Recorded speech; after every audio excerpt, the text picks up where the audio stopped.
Shalom amigos, parashá número 37. Esta se llama Shlach, envía por ti o envía para ti.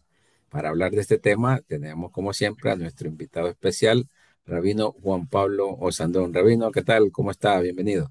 Muy bien, Rudy, muchas gracias, como cada semana por la invitación, aquí para hablar de una para allá más en nuestro calendario. Esta parashá, Rabino, se centra más que todo en los espías que se enviaron, ¿verdad?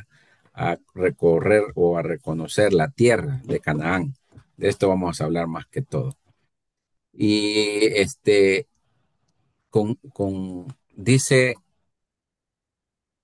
este, comienza ¿cómo se llama? El versículo diciendo de que Dios manda o le pide a Moisés que mande a uno de cada tribu, Rabino. Aparentemente Dios es que le pide que mande, que Dios, o sea, Dios es el interesado, pero realmente, aparentemente el pueblo ya le había pedido eso a Moisés, Rabino. Y aquí sería como una autorización la que le está dando Dios al pueblo. Sí, bueno, hay varias interpretaciones sobre eso, si qué pasó primero, digamos, ¿no? Si Dios dice que manden o la gente pide que manden, ¿no? Eh, En general, las interpretaciones más clásicas, digamos, dicen que Dios en realidad da la autorización frente a un pedido de la gente de ir y ver, ¿no? Sí, Entonces, bueno, Moshe elige a personas que supuestamente, aparentemente son probas, digamos, ¿no? Lleva a lo mejor de lo mejor de cada una de las tribus. Lamentablemente la cosa no termina saliendo bien. exactamente. Envía 12, uno de cada tribu para inspeccionar la tierra. Les dice, vayan, investiguen cómo es, y los manda por 40 días y vuelven después de 40 días con muchos frutos, ¿verdad? Y los frutos eran grandes, Rabino, pero traían lamentablemente un informe dividido, Rabino. El reporte de los espías, 10 de los espías dan un informe totalmente negativo, temeroso, de tal manera que infunden miedo. Prácticamente dijeron que era una tierra así, es una tierra muy bonita, hermosa, pero imposible de conquistar. Sus habitantes son gigantes y nosotros somos como langosta y comienza esa negatividad, Rabino.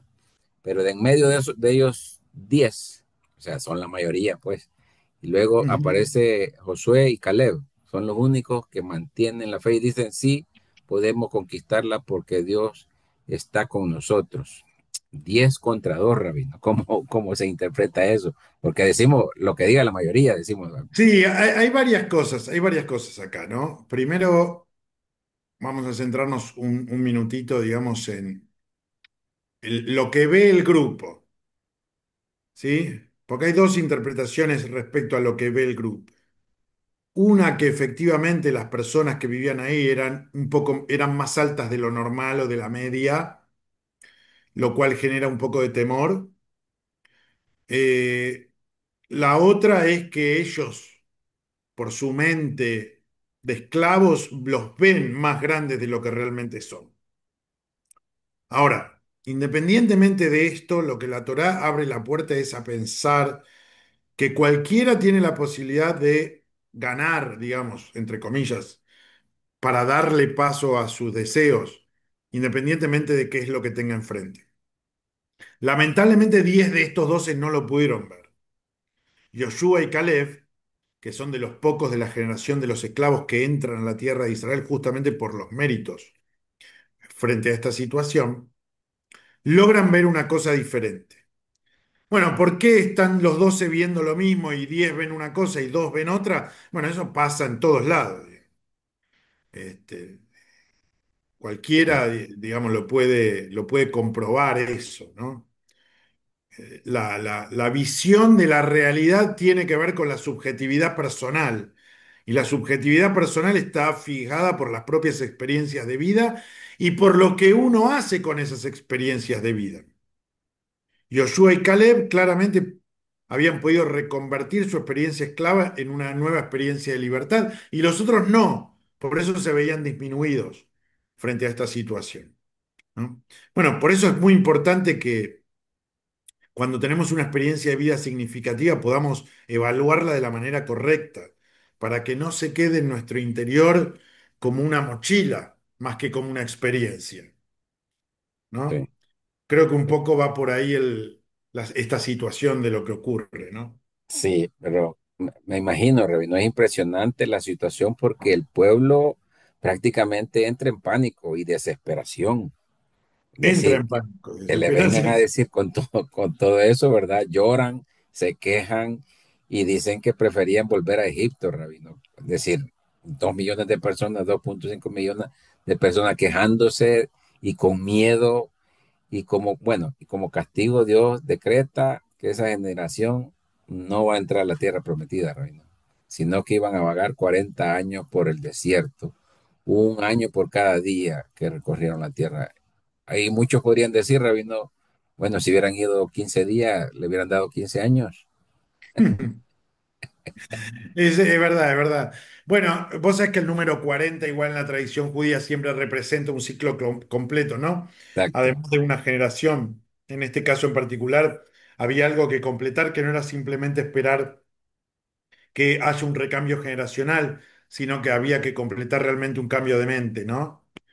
sí, El hecho de anhelar Egipto, digamos, demuestra una poca preparación para la libertad de esta generación. Y no está mal decirlo, digamos, porque la propia Torah lo dice.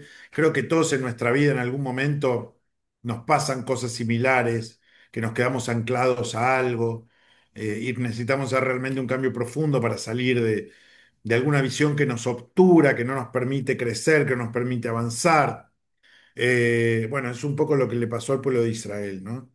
sí, Eh, y creo que esa es como la experiencia que debemos rescatar de este relato. sí, me parece que la Torá de alguna manera enfatiza la valentía de Josué y Caleb, Rabino, porque muchas veces cuando alguien fuerte, influyente, poderoso, dice algo, aunque no sea cierto, muchas veces nos quedamos callados, Rabino, Sí, porque da miedo meterse con ellos. Y estos 10 seguramente eran influyentes. Bueno, ya habían alborotado todo el pueblo. es que en teoría todos eran príncipes de tribus. Acá corre más el tema de la mayoría también, de una mayoría abrumadora, ¿no? 10 contra 12. Entonces eso hace que no es que eran 7 contra 5, digamos, ¿no? Eran 10 contra 12. Entonces, Sí, pero ellos no se dejan vencer. Creo que también hay un gran mensaje ahí respecto de que cuando uno está convencido de algo, tiene que sostenerlo independientemente de lo que ocurra en el contexto, ¿no? Siempre y cuando uno esté seguro de que tiene razón, por supuesto, pero uno debe hacer el esfuerzo de sostener, incluso ante las críticas, ¿no? Eh, y bueno, el tiempo dará la razón. sí, y ese es el motivo seguramente por el cual Dios les da otra oportunidad a ellos dos, ¿verdad? Les dice, solo ellos dos van a entrar a la Sí, tierra y los otros 10 no, por sí. mantenerse, por la convicción que ellos mostraron y por decir la verdad, por confiar en Dios. Pero ¿de dónde saca tanta fuerza y valentía Caleb y Josué, Rabino, para estar en contra de la mayoría? Pues Bueno, cuando uno tiene fe, la fuerza sale de algún lado, ¿no? Ellos claramente estaban convencidos de Dios, de la tierra que Dios le estaba dando al pueblo, y esa fe es lo que los ayuda a mantenerse en este contexto tan difícil, ¿no? sí, entonces la fe es capaz de vencer el miedo, Rabino, porque el Sí, de eso no miedo. hay duda. De hecho, creo que la fe es el motor que vence el miedo. Sí, y muchas Eh, veces nos dejamos vencer por el miedo como personas, como en todos los aspectos de la vida, en el trabajo, con los amigos, con los vecinos. El miedo nos contrae y nos reprime, David. ojo, que uno tenga fe no quiere decir que no le vayan a pasar cosas malas. Exacto. La fe te permite llevarlas adelante de una mejor manera.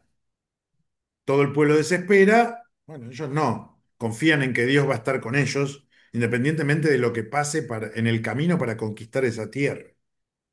Bueno, Sí, y la consecuencia también, Rabino, de esto, de hablar mal, porque estos 10 espías hablaron mal, lo que hemos venido diciendo, ¿verdad? Sí. En la parasha anterior hablamos también de que hablaron mal Miriam y Aarón, y ahora vemos a otros 10 hablando mal, y el poder destructivo que tiene la Shon Hara, Rabino, el hablar mal genera caos, miedo, desesperación y negativismo.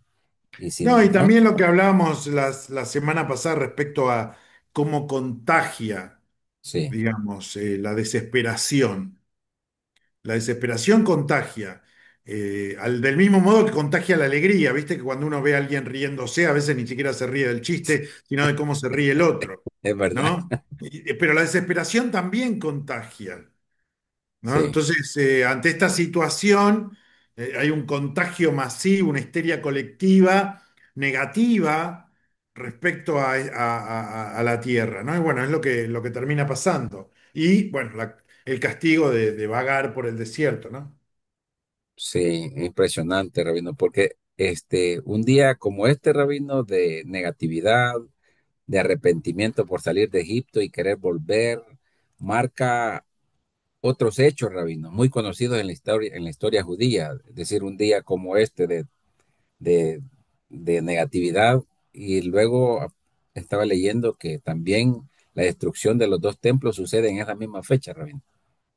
Sí, bueno, es una fecha simbólica que ha unido el pueblo judío a grandes momentos de desgracia, la destrucción de los dos templos, este hecho de los espías, más adelante la expulsión de los judíos de España, que también es un hecho que para nosotros particularmente es muy triste y doloroso, por la identificación que tenían los judíos en España con el lugar en el que vivían, y algunas cosas más, ¿no?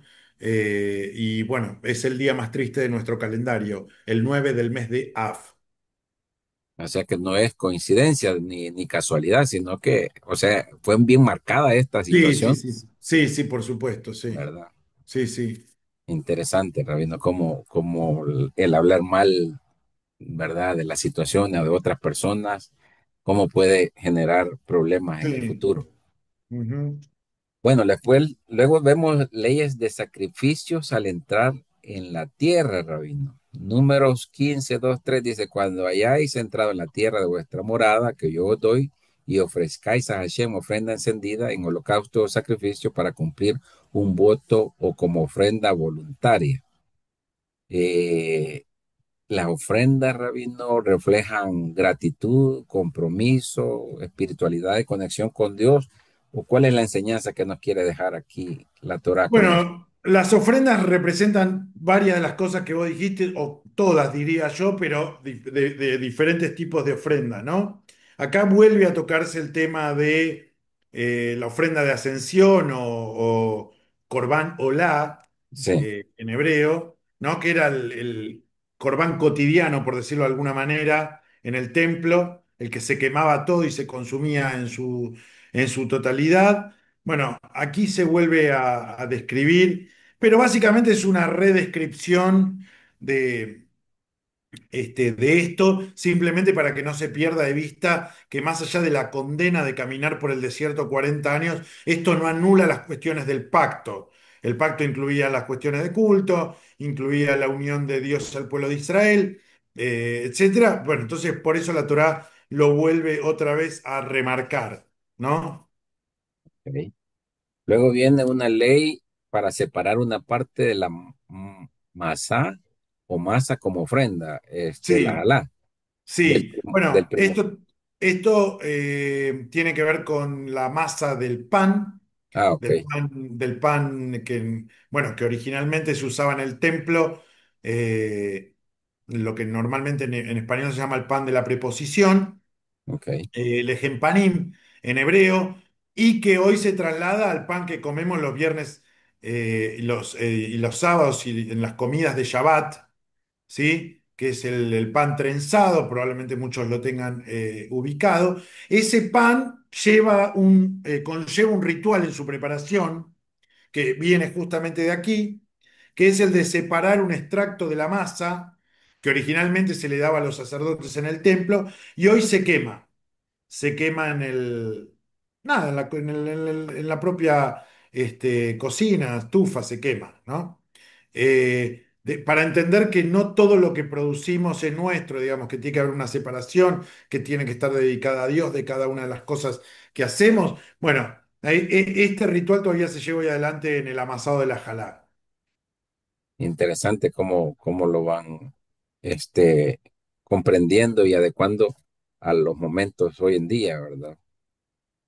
Luego viene el castigo al hombre que recogía leña en Shabbat, rabino. Hallaron a un hombre recogiendo leña en día de Shabbat y lo pusieron bajo custodia. Entonces dijo Hashem a Moshe, irremisiblemente ha de morir ese hombre. ¿Cuál es la enseñanza o el mandamiento aquí, rabino? ¿Pasó alguna vez o tienen registro de que haya pasado o es así de fuerte el mandamiento? Bueno, a ver, la Torá es bien clara en ese sentido. Aunque hoy ya obviamente no tenemos esta ley, pero desde el punto de vista bíblico esto es bien claro. Aquel que viola Shabbat tiene que morir. Después, históricamente, el judaísmo ha, digamos, no es que ha anulado la pena de muerte, pero le ha puesto unas condiciones tan exigentes que nunca nadie cae, digamos, dentro de la categoría para ser condenado a muerte. ¿No? Pero sí, así de extremo es. Digamos, ese nivel de importancia le quiere dar la Torá a El Shabbat. Shabbat, No, no hay que tener miedo de decir esto, digamos, porque obviamente responde a un tiempo determinado, a un tiempo histórico determinado, pero sí es que es la forma que tiene la Torá de demostrar la importancia que tiene Shabbat para la vida judía. sí, perfecto. Y, y por eso que le dan bastante importancia, rabino, porque realmente no hacen más que estudiar la Torá en Shabbat y reunirse con la familia, rabino. Sí, sí, básicamente. Esa Perfecto, debería ser la actividad básica, digamos. sí. Bueno, la misma de los tzitzit, rabino, los flecos del talit, ¿verdad? Sí, Dice, aquí aparece el tercer párrafo del Shema Israel. El Shema Israel está compuesto de tres párrafos. Este es el tercero, en donde aparece principalmente el mandato de usar tzitzit. Los tzitzit son una especie de flecos anudados de una manera particular que se usan en prendas de cuatro puntas. Como ya hoy en día no es habitual que una persona use prendas de cuatro puntas, tenemos un manto ritual cuadrado que se usa específicamente para los rezos de la mañana, que en cada una de sus puntas tiene estos flecos llamados tzitzit o tzitziot en plural. Y bueno, es parte de nuestra tradición actual, digamos. y ese es el talit, rabino, que Eso es usan el talit. para la oración y en la Exactamente. punta tienen Y el los. talit es la tela, los tzitziot son los que tienen la punta. Y dice que es un cordón azul y debe servir para acordarse de los mandamientos, rabino. ¿Y por qué el hilo azul, rabino? Excelente pregunta el tema del tgelet, del hilo azul. El hilo azul aparentemente se realizaba con la tinta de un molusco que se extraía del mar Mediterráneo. Con el paso del tiempo se perdió ese trabajo de cómo era que se hacía eso, ese color de tinta, y los sitios pasaron a ser todos blancos, todo hilo blanco. Hace algunos años atrás empezaron a aparecer nuevamente talitim con este hilo azul. Algunos dicen que es exactamente la misma receta original, otros dicen que no hay manera de probarlo, etcétera, etcétera. La verdad es que la mayoría de los judíos seguimos usando hilo 100% blanco. Se pueden ver algunas excepciones, pero la verdad que no es muy común. De acuerdo. Interesante, rabino, para comprender el contexto y la historia, ¿verdad? Y hacer nuestra propia reflexión, sobre todo Sí. espiritual. Prácticamente estamos cerrando, rabino. Podríamos tomar algunos mensajes o enseñanza central de esta, comenzando con los espías, lo que usted decía, Mira, la yo creo que el final de esta para allá va en consonancia de todo lo que hablamos al principio. Porque después de que la Torá nos da el mandato de usar tzitzit, dice no exploren detrás de sus corazones y atrás de sus ojos, tras los cuales ustedes se pervierten, ¿no? ¿Qué quiere decir esto? Tus experiencias de vida, tu sentir que se va construyendo con lo que vos vivís y y cómo vos ves las cosas de la realidad, te influyen en la manera en la que pensás y en la manera en la que transmitís. Entonces, si vos pervertís tu mensaje porque no llevas adelante tus procesos de manera adecuada de cada una de tus experiencias de tu vida, vas a terminar de la manera que terminaron los 10 Merreglim, los 10 espías, ¿no? Sin poder ver la realidad y las posibilidades que se te abren delante de tu cara, ¿no? Dios está con vos, te acompaña, te hace una promesa, te lleva hasta un lugar y cuando estás ahí decís, ah, no, no, no puedo. Bueno, el problema es tuyo, no de Dios, digamos, ¿no? Porque no sos capaz de ver esa realidad. Eh, Creo que ese sería como un balance de todo esto, ¿no? Poder llevar adelante nuestros procesos, nuestras experiencias de vida de la mejor manera posible para que realmente sean experiencias, para que realmente podamos aprender de lo que vivimos y nos sirva para el próximo paso que tenemos que dar como seres humanos. ¿No? Bueno, obviamente esto es fácil decirlo, no es fácil lograrlo, digamos, todos y cada uno de nosotros pasamos por cosas que, no sé, por distintos motivos, nos va mejor, nos va peor, nos quejamos, no nos quejamos, bueno, todos tenemos esto, es algo que tenemos que trabajar a lo largo de toda la vida, pero no perder de vista ese trabajo por hacer, porque en definitiva es lo que nos conduce a crecer espiritualmente y a sentir realmente a Dios en nuestra vida, ¿no?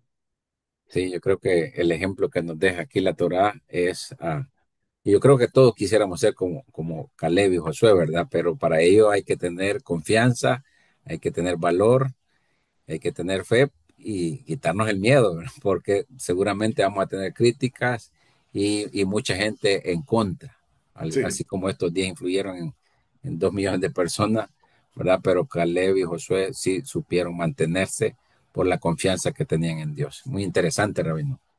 Muchas gracias. Gracias a ti, Rudy, gracias a todos los que nos siguen semana a semana. Shalom para todos. Shalom a todos. Nos vemos en la próxima. Hasta luego.